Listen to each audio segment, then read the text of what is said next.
சுண்டக்காய் வத்தல் தேவையான அளவு எடுத்து தண்ணியில் போட்டிருக்கேன். நான் அதில் கொஞ்சம் உப்பு அதிகமாக இருக்கும், அதனால் நான் அதை வடிகட்டி எடுப்பேன்.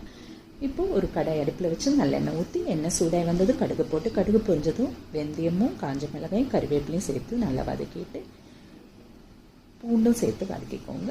ஒரு 5-6 பல்லு பூண்டு போட்டுக்கோங்க.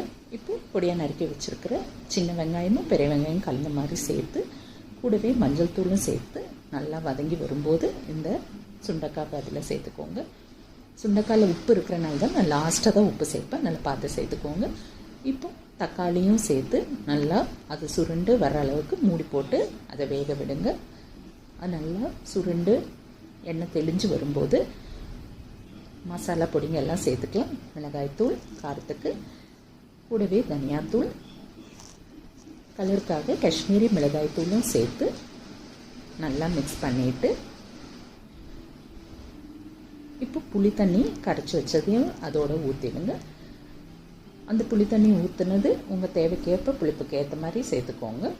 இப்போ அதை நல்லா மூடி போட்டு கொதிக்க விடுங்க. அது நல்லா கொதித்து வரும்போது எண்ணெய் தெளிஞ்சு வரும். அந்த டைமில் கொஞ்சம் உப்பு செக் பண்ணிக்கிட்டு பத்தலைன்னா உப்பும் சேர்த்து இறக்குனீங்கன்னா என் ஸ்டைலில் சூப்பர் டேஸ்டான சுண்டைக்காய் குழம்பு தயார்.